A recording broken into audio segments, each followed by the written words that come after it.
நேயர்கள் அனைவருக்கும் வணக்கம். இது பிளஸ் அண்ட் மைனஸ் துலாக்கோல்.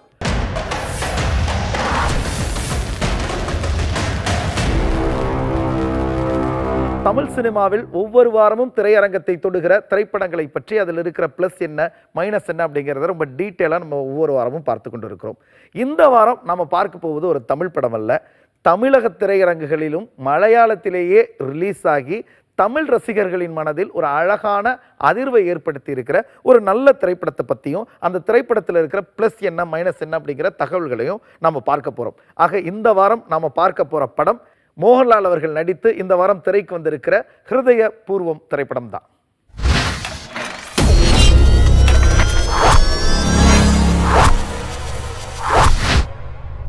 ஹிருதய பூர்வம் இந்த படத்தினுடைய ஒன்லைன் என்ன அப்படின்னு பார்த்தா அதே ரொம்ப அழகான ஒரு ஒன்லைன் தான். படத்தினுடைய நாயகன் மோகன்லால் அவர்களுக்கு திடீர்னு இதயத்தில் ஒரு பிரச்சனை ஏற்படுது. இருதய மாற்று அறுவை சிகிச்சை பண்ணினாதான் இவர் உயிர் பிழைக்க முடியும்னு சொல்கிற அந்த சூழலில் இவருக்கு ஒரு இதயம் கிடைக்குது. அந்த இதயத்தை இவருக்கு பொருத்துறாங்க. பொருத்தி சில நாட்களில் இவர் தன்னுடைய வழக்கமான வாழ்க்கையை தோங்குற அந்த நாட்களில் ஒரு பெண் வராங்க. அவங்க தான் நாயகி மாளவிகா வராங்க. என் தந்தையினுடைய இருதயத்தை தான் உங்களுக்கு பொருத்தியிருக்காங்க. எனக்கு ஒரே ஒரு ஆசை இருக்குது. எனக்கு பூனேயில் திருமணம் அடுத்த வாரத்தில் நடக்க போகுது. அந்த திருமணத்துக்கு நீங்கள் வந்தீங்கன்னா என் அப்பாவினுடைய இதயம் அங்கே இருந்துச்சுன்னா அது எனக்கு ரொம்ப மகிழ்வான தருணமாக இருக்கும்னு அவங்க கூப்பிடும் பொழுது முதல்ல மறுக்கிற நாயகன் அப்புறம் சில விஷயங்களை யோசிச்சு பார்த்துட்டு கதாநாயகியினுடைய திருமணத்திற்காக கேரளாவிலிருந்து புனேக்கு போகிறார். புனேக்கு போன இடத்துல கதாநாயகியினுடைய திருமணத்தில் எந்த மாதிரியான பிரச்சனைகள் நடக்குது, அந்த பிரச்சனைகளை இவர் எப்படி கையாளுறாரு, அதை தாண்டி மாளவிகாவினுடைய வாழ்க்கையில் இருக்கிற உறவுகள் சார்ந்த பிரச்சனைகளை எல்லாம் இவர் எப்படி டீல் பண்ணுறாரு அப்படிங்கிறது தான் அந்த படத்தினுடைய மீதம் இருக்கிற கதை. படத்தினுடைய முதல் ப்ளஸ் யார் அப்படின்னா படத்தினுடைய நாயகன் மோகன்லால் அவர்கள் தான். ஒரு சூப்பர் ஸ்டார் கேடரில் இருக்கிற ஒரு நாயகன் இப்படி ஒரு சப்ஜெக்டை தேர்வு செஞ்சு நடித்ததற்கு நம்ம முதல்ல அவரை பாராட்டி ஆகணும். ரொம்ப மென்மையான ரொம்ப ப்ரீஸியான ஒரு சப்ஜெக்டை சூஸ் பண்ணி அதில் மற்ற நடிகர்கள் எல்லோருக்குமே ஒரு இணையான ஸ்பேஸ் கொடுத்து தனக்கான கதாபாத்திரத்தையும் ரொம்ப அழகாக வெளிப்படுத்திய விதத்தில் தன்னுடைய நடிப்பாலும் தன்னுடைய இருப்பாலும் தன்னுடைய அர்ப்பணிப்பாலும் இந்த படத்தின் ப்ளஸ்ஸாக மாறி மக்கள் மனசில் இந்த படத்தை ஒரு படி அப்படி மேலே ஏற்றி வைக்கிறாரு நடிகர் மோகன்லால் அவர்கள்.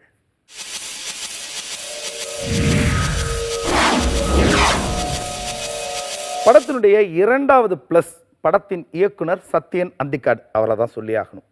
பொதுவாகவே கிரியேட்டிவ் இண்டஸ்ட்ரியை பொறுத்த வரைக்கும் வயது ஆயிடுச்சு அப்படின்னாலே இவங்க இதுக்கு பிறகு ஃபீல்ட் அவுட், இவங்க அவுடேட்டட் ஆகிட்டாங்க, இவங்களுக்கு இப்போ இருக்கிற ஜென்ரேஷனோட ஒரு கனெக்ட் இருக்காது, ஸோ இவங்களுடைய கண்டென்ட் மக்களால் ரசிக்கப்படாது அப்படின்னு சொல்லி பல சீனியர் டைரக்டர்ஸை நம்முடைய தமிழ் சினிமாவே சில நேரங்களில் ஒதுக்கி வச்சிருக்கு. ஆனால் மலையாள சினிமா இப்படியான நபர்களை இப்போதும் கொண்டாடிக்கிட்டு இருக்கு அப்படிங்கிறதுக்கு இந்த இயக்குனர் ஒரு பெரும் எடுத்துக்காட்டு. காரணம் என்ன அப்படின்னா இந்த படத்தினுடைய இயக்குனர் சத்யன் அவர்களுக்கு 70 கடந்த வயது. இந்த 70 கடந்த வயதிலும் இப்போ இருக்கிற யங்ஸ்டர்ஸுக்கு பிடித்தது மாதிரியான ஒரு கதையை தேர்வு செய்து அதை ரொம்ப அழகாக நுட்பமாக விஷுவல்ஸ் ஆக்கி ஒரு ஹிட் மூவியாக மாற்றி கொடுத்த விதத்தில் இந்த படத்தினுடைய ஒரு முக்கியமான ப்ளஸ்ஸாக மாறி மக்கள் மனசுல இந்த படத்தை ஒரு படி அப்படி மேலே கொண்டு போய் சேர்க்கிறாரு இயக்குனர் சத்யன்.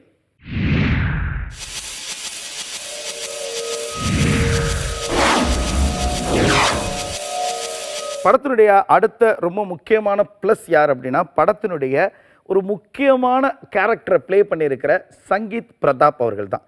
கடந்த சில படங்களில் மக்கள் மனசில் ஒரு நீங்காத இடம் பிடித்த ஒரு சப்போர்ட்டிங் ஆக்டராக இவர் தன்னை நிலைநிறுத்தி இருக்கிறாரு. அதை கடந்து இந்த படத்தில் மோகன்லால் சார் கூடவே வர மாதிரியான ஒரு அற்புதமான கேரக்டர். தனக்கு கிடைத்த அந்த வாய்ப்பை ரொம்ப அழகாகவும் அற்புதமாகவும் பயன்படுத்தி தனக்கு கிடைத்த வாய்ப்புகள்லாம் தான் பேசுகிற வசனங்களின் மூலமாக ரசிகர்களிடம் கைத்தட்டல்களை பெற்று ஒரு நல்ல நடிகன் ஒரு நல்ல காமெடியனுக்கான அத்தனை அடையாளங்களோடும் இந்த படம் முழுக்க நம்மை ரசிக்க வைக்கிற சங்கீத் பிரதாப் அவர்கள் இந்த படத்தினுடைய அடுத்த ப்ளஸ்ஸாக மாறி படத்தை மக்கள் மனசுல ஒரு படி அப்படியே மேலே தூக்கிட்டு போறார்.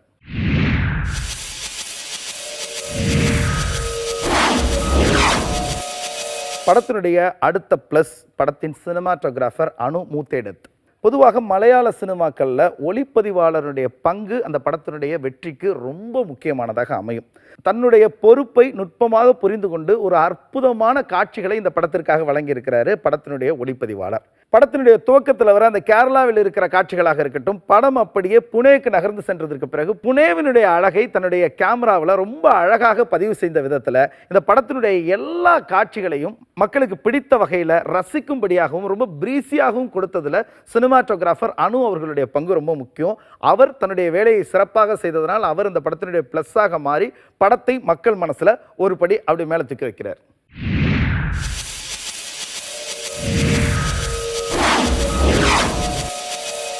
படத்தினுடைய அடுத்த பிளஸ் சோனு டிபி.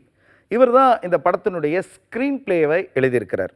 இந்த படத்தினுடைய கதை ரொம்ப எளிமையான ரொம்ப சாதாரணமான கதை தான்.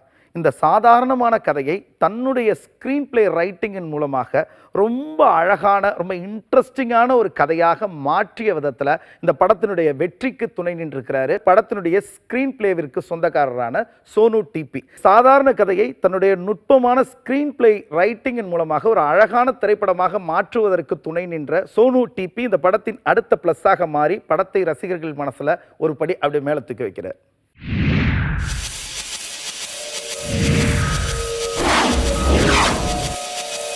பொதுவாக ஒரு திரைப்படத்தை பார்க்கிற பொழுது அந்த திரைப்படம் தொடங்கிய ஒரு சில காட்சிகள்லேயே அந்த திரைப்படம் நல்ல திரைப்படமா இல்லை ரொம்ப சுமாரான திரைப்படமா அப்படிங்கிறத நம்மளால் ஜட்ஜ் பண்ணிட முடியும்.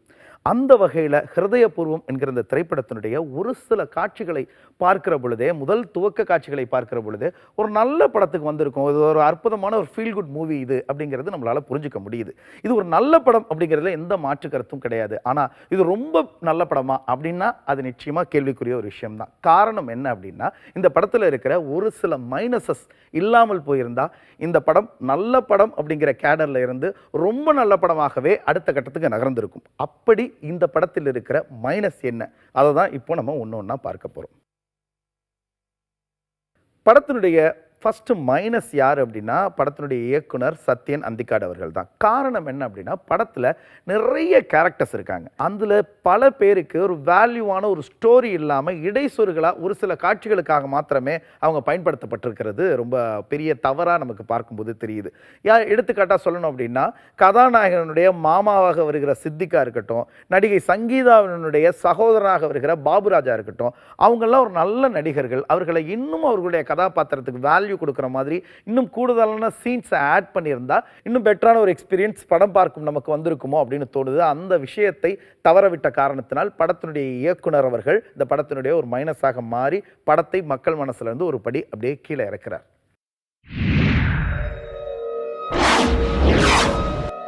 படத்தினுடைய அடுத்த மைனஸ் படத்தினுடைய கதை. இந்த கதை துவங்குகிற பொழுதே இந்த படத்தினுடைய காட்சிகளை அடுத்த காட்சி இதுவாகத்தான் இருக்கும், கிளைமாக்ஸ் இப்படித்தான் இருக்க போகுது, இன்டர்வல் பிளாக் இப்படித்தான் இருக்க போகுது அப்படிங்கிறத ஓரளவுக்கு நம்மளால் ஜட்ஜ் பண்ணிட முடியுது. இப்படி ஒரு ப்ரெடிக்டபிள் ஸ்டோரியை எழுதியது அகில் சத்யன், அதாவது இயக்குனர் சத்யன் அந்திக்காடு அவர்களுடைய மகன். அவருடைய இந்த கதை இருக்கு இல்லையா, அந்த கதையினுடைய மொத்த பயணமுமே நம்மளால் ஈஸியாக ஜட்ஜ் பண்ணிட முடிகிறது இந்த படத்தினுடைய மிகப்பெரிய மைனஸாக இருக்குது. ஸோ படம் பார்க்குற நமக்கு ஒரு புதுவிதமான அனுபவத்தை எதிர்பார்த்து தியேட்டரில் காத்திருக்கிற நமக்கு அப்படியான அனுபவங்கள் இல்லாமல் வழக்கமான காட்சிகளே வந்துட்டு போகிறது பெரிய சலிப்பையும் பெரிய அதிருப்தியும் ஏற்படுத்துது. அந்த வகையில் இந்த படத்தினுடைய கதையும் அதை எழுதிய அகில் சத்யன் அவர்களும் இந்த படத்துக்கு ஒரு மைனஸாக மாறி மக்கள் மனசிலிருந்து இந்த படத்தை ஒரு படி கீழே இறக்குறாங்க.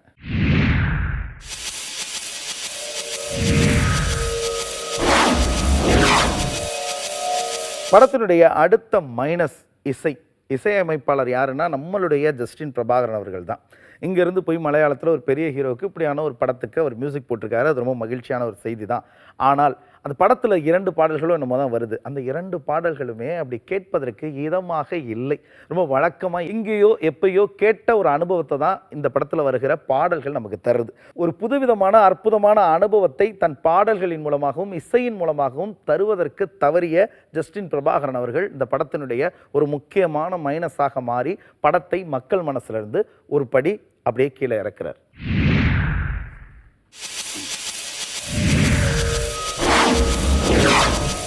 படத்தினுடைய அடுத்த மைனஸ் யார் அப்படின்னா படத்தினுடைய படத்தொகுப்பாளர் ராஜகோபால் அவர்கள் தான். ராஜகோபால் அவர்களை பொறுத்த வரைக்கும் அவருக்கு ஒரு பெரிய அனுபவம் இருக்கு. பல ஆண்டுகளாக சினிமாவில் இருப்பவர், பல ஆண்டுகளாக படத்தொகுப்பாளராக தன்னுடைய பணியை அந்த சினிமாவில் செஞ்சுக்கிட்டு இருக்கிறவர். அப்பேற்பட்ட அனுபவம் மிக்க ஒரு நபர். இந்த படத்தினுடைய கதையே ரொம்ப எளிமையான ஒரு கதை. அந்த கதையை எக்ஸ்டெண்ட் பண்றதுக்கு நிறைய காட்சிகளை அவங்க உள்ள திணிச்சிருக்காங்க.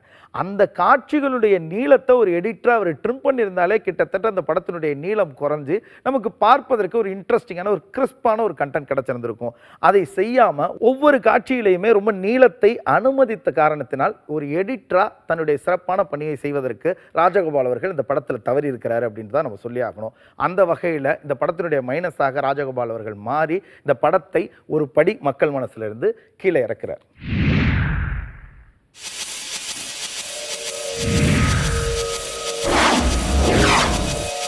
இந்த படத்தில் இருக்கிற ஒரு பொதுவான சிக்கல், ஒரு மைனஸ் என்ன அப்படின்னா, இது என்ன ஜானர் படம்?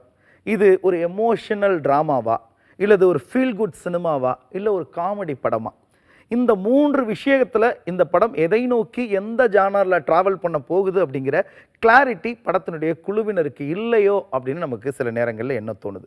காரணம் என்ன அப்படின்னா, எமோஷனல் ட்ராமாவாக இது இருந்துச்சுன்னா இன்னும் அழுத்தம் திருத்தமாக பல காட்சிகள், எமோஷனலான காட்சிகள் படத்தில் இருந்திருக்கணும். இல்லை இது ஒரு காமெடி படம் தான் அப்படின்னா அதற்கு மட்டுமே வேல்யூ கொடுத்து இந்த படம் டிரைவாக இருந்திருக்கணும். அதுவும் இல்லை. அதை தாண்டி இது ஒரு ஃபீல் குட் சினிமாவா அப்படின்னா இது ஃபீல் குட் சினிமா கேட்டகரிகளை கொண்டு வந்துட முடியாது. காரணம் என்ன அப்படின்னா, இவங்க டீல் பண்ணுற அந்த உறவுகள் சார்ந்த விஷயம் இருக்கு இல்லையா, இது ஒரு நூலிலை தவறிச்சுன்னா ரொம்ப விரசமாகவும் ரொம்ப அபத்தமாகவும் போய்விடுகிற அபாயம் இருக்கிற ஒரு ஸ்டோரி லைன் இது. அந்த வகையில் இது ஒரு ஃபீல் குட் சினிமாவாகவும் அந்த கேட்டகரியிலேயும் இது கொண்டு வர முடியாது. ஆக இது ஒரு எமோஷனல் ட்ராமாவா, ஃபீல் குட் சினிமாவா, காமெடி படமா அப்படிங்கிற ஒரு கிளாரிட்டி இல்லாமல் மொத்தமும் கலந்து அடிக்கிறது இந்த படத்துக்கு ஒரு மைனஸாக மாறி அதுவே இந்த படத்தை மக்கள் மனசிலிருந்து ஒரு படி கீழே இறக்கிடுது.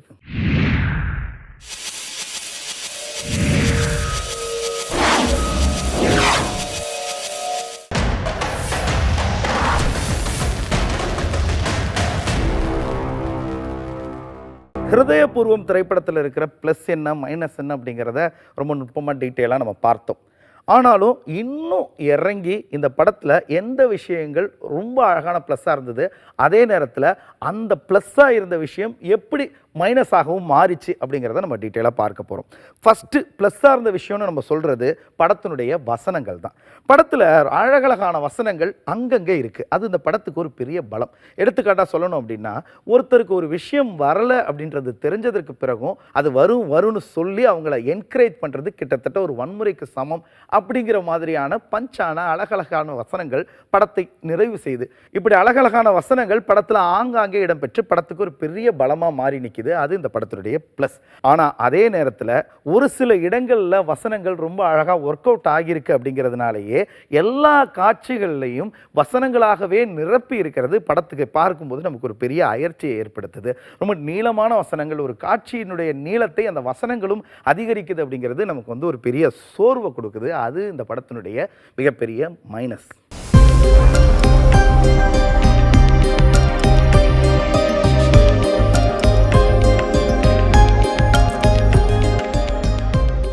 படத்தினுடைய அடுத்த மைனஸ் என்ன அப்படின்னா, படத்தில் இருக்கிற ஒரு சில கேரக்டர்ஸை அப்படியே படத்திலிருந்து உருவி எடுத்துட்டா கூட அந்த படத்தினுடைய கதைக்கும் ஃப்ளோவுக்கும் எந்த விதமான பிரச்சனையுமே இல்லை அப்படின்னு சொல்லலாம். ஆனால் ஏன் இவங்களெல்லாம் இவங்க தேவையில்லாமல் அந்த படத்தில் சொருகியிருக்காங்க? காட்சியினுடைய நீளத்திற்காகவா, படத்துக்கு வந்து இவ்வளோ லென்த் இருக்கணும் அப்படிங்கிறதுக்காகவா அப்படிங்கிறது தெரியல. வேல்யூ இல்லாத, கதைக்கு பெரிய அளவில் ஸ்ட்ரென்த் சேர்க்காத கேரக்டர்ஸை படத்திலேருந்து எடுத்திருக்கலாம். அதை செய்யாமல் விட்டது இந்த படத்தினுடைய ஒரு முக்கியமான மைனஸ். ஆனால் அதே நேரத்தில் படத்தினுடைய கதைக்கு வலு சேர்க்கவில்லை என்றாலும் பாபுராஜ் மாதிரி, லாலு அலெக்ஸ் மாதிரியான கேரக்டர்ஸ் இந்த படத்தில் காட்சிகளில் வரும் பொழுது மக்கள் ரசிக்கிறாங்க. அந்த காட்சிகள் எல்லாத்தையும் ரொம்ப இன்ட்ரெஸ்டிங்காக இவங்க வந்து காயின் பண்ணியிருக்கிற விதம் இந்த படத்தினுடைய ஒரு முக்கியமான ப்ளஸ்.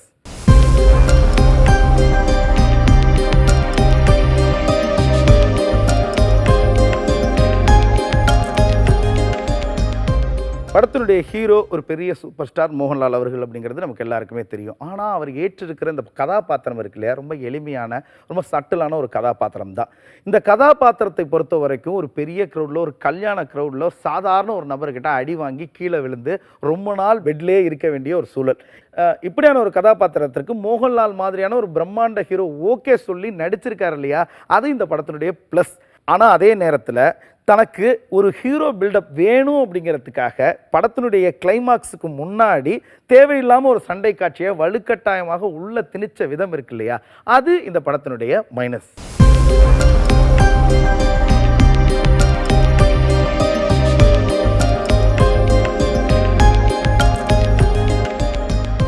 படத்தின் நாயகனுக்கு இருக்கிற கதை மாந்தர்கள் இருக்கிற 2 பெண்களில் யாரின் மீது நாயகனுக்கு காதல் வருது, இல்லை அந்த 2 பெண்களில் யாருக்கு நாயகனின் மீது காதல் வருது அப்படிங்கிறது தான் அந்த படத்தினுடைய இன்பிட்வீன் ஒரு ட்ராவலாக இருக்குது. படத்தினுடைய நாயகன் மோகன்லால் அவர்களுக்கு கதையின் மாந்தர்களாக இருக்கிற 2 பெண்களில் யாரின் மீது காதல் வருகிறது, இல்லை அந்த 2 பெண்களில் யாருக்கு நாயகனின் மீது ஒரு காதல் வருது அப்படிங்கிறது தான் அந்த படத்தினுடைய ஒரு இன்பிட்வீன் ஒரு ட்ராவல்.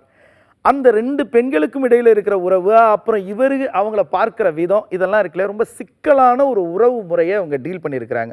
இப்படி ஒரு உச்ச நட்சத்திரம் நடிக்கிற ஒரு ஃபீல் குட் மூவியில் இப்படி ஒரு சிக்கலான ஒரு உறவை டீல் பண்ணணுமா அப்படிங்கிற கேள்வி நமக்கு வருது. அந்த கேள்வி சில நேரங்களில் நமக்கு மைனஸ் ஆகவும் தோணுது. ஆனால் அதே நேரத்தில் ரொம்ப சிக்கலான உறவை டீல் பண்ணியிருந்தாலும் காட்சிகள்லையும் வசனங்கள்லையும் ரொம்ப ஜென்யூனாக, ரொம்ப பர்ஃபெக்டாக ஒரு நேர்த்தியை கடைபிடித்து ரொம்ப அற்புதமான ஒரு படமாக மாற்றி குடும்பத்தோடு எல்லோரும் சேர்ந்து பார்க்கக்கூடிய ஒரு அழகான திரைப்படமாக இந்த படத்தை மாற்றிய விதம் இந்த படத்தினுடைய ரொம்ப முக்கியமான பிளஸ்.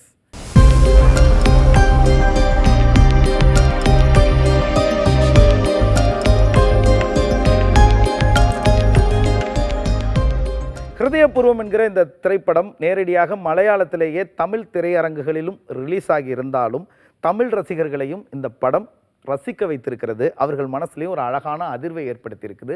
நிறைய பேர் கூட்டமாக குடும்பமாக அந்த திரைப்படத்தை போய் தியேட்டரில் பார்க்குறாங்க.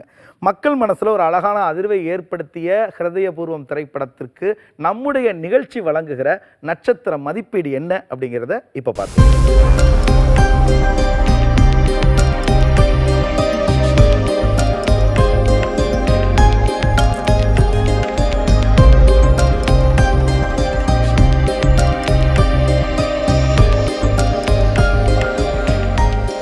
ஹிருதயபூர்வம் என்கிற இந்த திரைப்படத்திற்கு நம்முடைய நிகழ்ச்சி வழங்கி இருக்கிற நட்சத்திர மதிப்பீடு 4.